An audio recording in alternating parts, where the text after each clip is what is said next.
ஒரு மிக்ஸி ஜாரை எடுத்துக்கிட்டு அந்த மிக்ஸி ஜாரில் வடித்து வச்சுருக்கிற சாதத்தை சேர்த்துக்கிறேன். சாதம் வந்து மீதமாயிடுச்சுன்னா ஒருவேளை நீங்கள் தண்ணி ஊற்றி வச்சுருந்தாலும் தண்ணியே இல்லாமல் நல்லா பிழிஞ்சு எடுத்துக்கோங்க. இல்லை தண்ணி ஊற்றாமல் சாதம் வந்து நேற்று செஞ்சது மீதமாக இருக்குது, ஃப்ரிட்ஜில் எடுத்து வச்சுட்டு இருந்தேன் அப்படின்லாம் சொன்னீங்கன்னா பரவாயில்ல, அந்த சாதத்தையும் நீங்கள் எடுத்துக்கோங்க.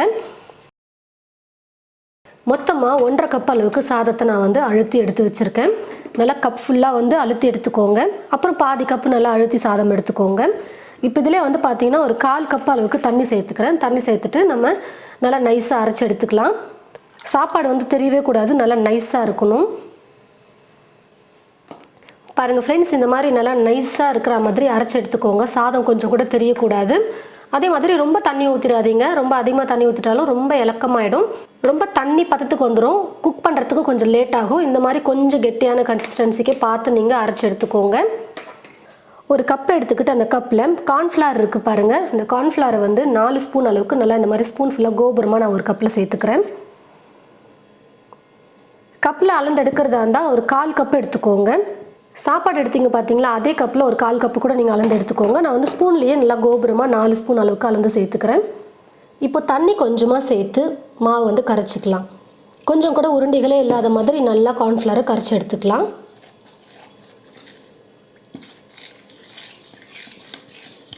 ஸ்டவ்வை பற்ற வச்சுக்கிட்டு ஸ்டவ் மேலே ஒரு கடாய் வச்சுருக்கேன். கடாய் நல்லா சூடேறினதும் 1 கப் அளவுக்கு சர்க்கரை வந்து சேர்த்துக்க போகிறேன். நான் வந்து 250 மில்லி கப்பில் தான் வந்து எல்லா பொருளையும் கலந்து எடுத்திருக்கேன்.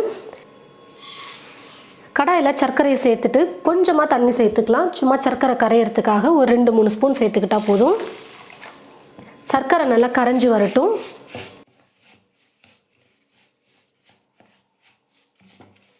கரைஞ்சதுக்கு பாருங்கள் ஃப்ரெண்ட்ஸ், சர்க்கரை வந்து நல்லா கரைஞ்சி வந்துருச்சு. அது மட்டும் இல்லாமல் நல்லா இந்த மாதிரி கொதிச்சு கொஞ்சம் நுர வர மாதிரி வந்திருக்கு பாருங்கள். இந்த சமயத்தில் ஸ்டவ்வை வந்து நம்ம லோ ஃப்ளேமில் வச்சுக்கிட்டு சாதத்தை நம்ம மிக்சியில் போட்டு அடிச்சு எடுத்தோம் பார்த்தீங்களா, அந்த பேஸ்ட் வந்து சேர்த்துடலாம்.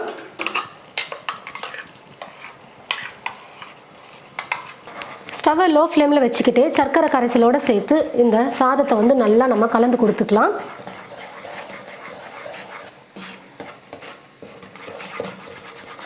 பாருங்கள் ஃப்ரெண்ட்ஸ், எல்லாத்தையும் சேர்த்து நல்லா மிக்ஸ் பண்ணிக்கிட்டேன். இப்போது கார்ன்ஃப்ளவர் வந்து நம்ம கரைச்சி வச்சோம் பார்த்தீங்களா, அந்த கரைசலையும் சேர்த்துடலாம். கார்ன்ஃப்ளவர் சேர்த்ததுக்கப்புறமா கொஞ்சம் உருண்டையாக ஆரம்பிக்கும். அதனால் ஸ்டவ்வை வந்து குறைச்சி வச்சுக்கிட்டே நம்ம கலந்து கொடுக்கணும்.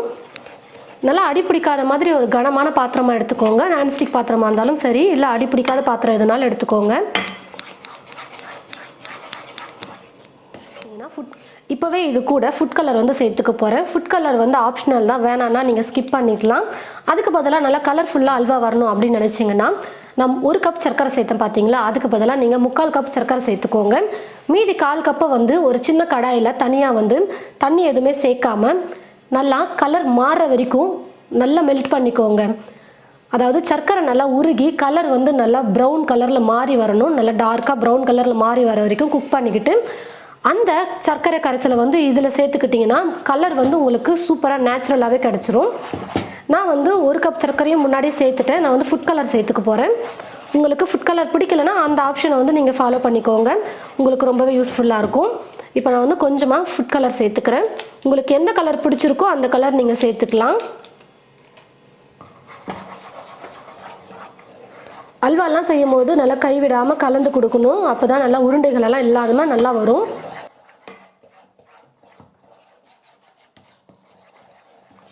ஃபுட் கலரையும் சேர்த்து நான் வந்து மிக்ஸ் பண்ணிக்கிட்டேன். நான் வந்து ஆரஞ்சு கலர் ஃபுட் கலர் தான் சேர்த்துருக்கேன். உங்களுக்கு எல்லோ கலர் இல்லை ரெட் கலர், க்ரீன் கலர் எந்த கலரில் வேணுமோ நீங்கள் அந்த கலர் சேர்த்துக்கலாம். அப்புறம் அல்வான்னு சொன்னாலே நெய் சேர்க்காமல் நம்ம செய்யவே முடியாது. நெய்யோட டேஸ்ட் தான் சூப்பராக இருக்கும் அல்வாவோட சாப்பிட்றதுக்கு.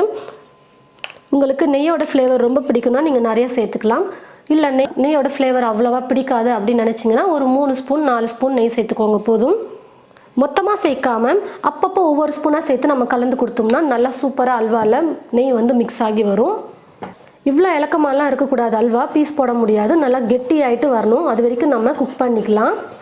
அப்பப்போ ஒவ்வொரு ஸ்பூன் நெய் மட்டும் சேர்த்து நான் வந்து மிக்ஸ் பண்ணிக்க போகிறேன். நல்லா கெட்டி ஆகிட்டு வர வரைக்கும் குக் பண்ணிக்கிறேன்.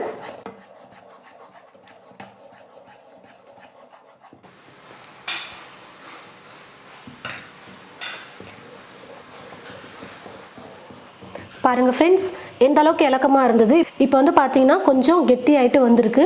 இன்னும் ஒரு 2-3 நிமிஷம் நம்ம குக் பண்ணிக்கலாம். நான் வந்து ஸ்டவ்வை லோ ஃப்ளேமில் வச்சுட்டு தான் குக் பண்ணியிருக்கேன், ஏன்னா அடி பிடிக்கக்கூடாது அப்படின்றதுனால. இப்போ வந்து நான் ஏற்கனவே 3 ஸ்பூன் அளவுக்கு நெய் சேர்த்துட்டேன். கடைசியாக இப்போ இது கூட 1 ஸ்பூன் அளவுக்கு நெய் சேர்த்துக்கிறேன். ஒரு 4 ஸ்பூன் 5 ஸ்பூன் சேர்த்தா போதும். இப்போ நான் 4 ஸ்பூன் சேர்க்குறேன்.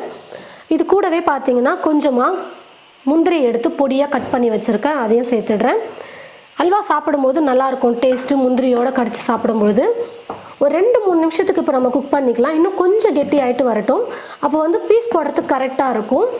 ரொம்ப இலக்கமாக எடுத்துட்டோம்னா பீஸ் போட முடியாது. கொஞ்சம் கெட்டியாக வந்ததுக்கப்புறமா நம்ம கப்பில் ஊற்றி வச்சுட்டு ஆற வச்சு எடுக்கும்பொழுது அழகாக பீஸ் போட்டு எடுக்கலாம். கட் பண்ணி சூப்பராக இருக்கும் அல்வா பார்க்கவே. உங்களுக்கு ஏலக்காயோடைய ஃப்ளேவர் பிடிக்கும்னு நினச்சிங்கன்னா நீங்கள் அதை கூட சேர்த்துக்கலாம். நான் வந்து அதெல்லாம் சேர்க்கல. வெறும் சாதம், சர்க்கரை, கார்ன்ஃப்ளவர் சேர்த்துருக்கோம், அவ்வளோதான். ஃபுட் கலர் வந்து நான் ஏற்கனவே சொல்லியிருக்கேன், அதுவும் ஆப்ஷனல் தான். ஃபுட் கலருக்கு பதிலாக நீங்கள் சர்க்கரையை கூட நல்லா கலர் மாறுற வரைக்கும் மெல்ட் பண்ணி சேர்த்துக்கலாம். இப்போ ஒரு பவுல் எடுத்திருக்கேன். நீங்கள் கண்ணாடி பவுல் இல்லை ஸ்டீல் பவுல் எது வேணால் எடுத்துக்கோங்க. இந்த மாதிரி ஒரு பவுல் எடுத்துக்கிட்டு இதில் நெய் வந்து நான் வந்து சேர்த்துருக்கேன். நெய்யை வந்து நல்லா ஃபுல்லாக தடவி விட்டுருங்க. அல்வா வந்து சேர்க்கறதுக்கு இதெல்லாம் முன்னாடியே ரெடி பண்ணிக்கலாம். கடாயிலிருந்து இறக்குனதுமே நம்ம வந்து டக்குன்னு இதில் ஊற்றிடணும். பாருங்கள் ஃப்ரெண்ட்ஸ், கடைசியாக நெய், முந்திரி பருப்பு சேர்த்துட்டு ஒரு 2-3 நிமிஷத்துக்கு நான் குக் பண்ணிக்கிட்டேன். இப்போ ஓரளவுக்கு நல்லா கெட்டி ஆகிட்டு வந்திருக்கு பாருங்கள். இந்த மாதிரி நல்லா சுருண்டு வரணும். அப்போ தான் அல்வா வந்து பீஸ் போடுறதுக்கு கரெக்டாக இருக்கும். உங்களுக்கு பீஸ் போட விருப்பம் இல்லைன்னா நீங்கள் முன்னாடி கூட கொஞ்சம் இன்னும் இலக்கமாக இருக்கும் அதை கூட இறக்கிக்கலாம், அது ஒன்றும் பிரச்சனை இல்லை. சேர்த்துருக்கிற கார்ன்ஃப்ளவர் வந்து கொஞ்சம் வேகணும். மாவு வந்து பச்சையாக இருந்தால் சாப்பிட நல்லா இருக்காது. ஒரு மாதிரி பிசு பிசுன்னு நசுக்குன்னு ஒட்டுற மாதிரி இருக்கும் பல்லுக்கு. அதனால தான் நம்ம ரொம்ப நேரம் குக் பண்ணுறோம் அல்வாவை. ஸ்டவ்வை வந்து லோ ஃப்ளேமில் வச்சுக்கிட்டே. இப்போ எல்லாமே நல்லா குக் பண்ணியாச்சு. ரெடி பண்ணி வச்சுருக்கிற பவுலில் வந்து இப்போ நம்ம சேர்த்துடலாம். பாருங்கள், இந்த மாதிரி கொட்டும் பொழுது நல்லா இந்த மாதிரி கெட்டியாக வரணும். ஒரு ஸ்பூன் எடுத்துக்கிட்டு அந்த ஸ்பூனில் நெய்யை வந்து நல்லா அப்படி தொட்டுக்கோங்க. பேக் சைடில் நெய்யை நல்லா தடவிட்டு இப்படி நம்ம ப்ரெஸ் பண்ணும்போது ஸ்பூனில் ஒட்டாமல் நல்லா ஈக்குவலாக ப்ரெஸ் பண்ணி எடுக்க முடியும். அப்போ தான் கட்டமாக நமக்கு பீஸ் போடுறதுக்கு கரெக்டாக இருக்கும். ஈவனாக நல்லா அழுத்தி விட்டுடலாம்.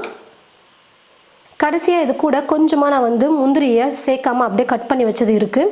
அது மேலே கொஞ்சம் லைட்டாக அப்படியே சேர்த்துட்டு நான் வந்து ப்ரெஸ் பண்ணி விட்டுக்கிறேன்.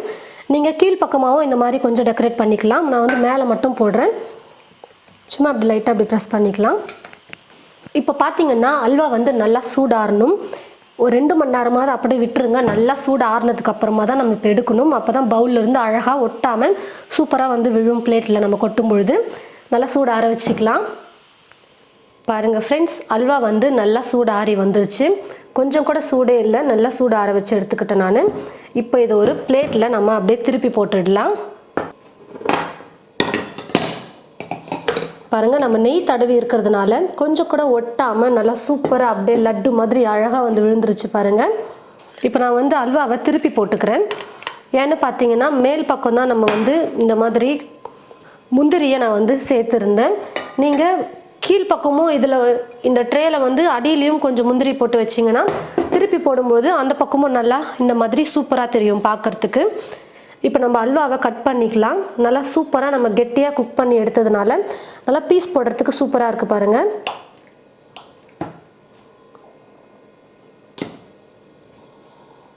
கத்திலையும் கொஞ்சம் நெய் தடவிட்டு நீங்கள் கட் பண்ணும்போது ஈஸியாக இருக்கும் கட் பண்ணுறதுக்கு.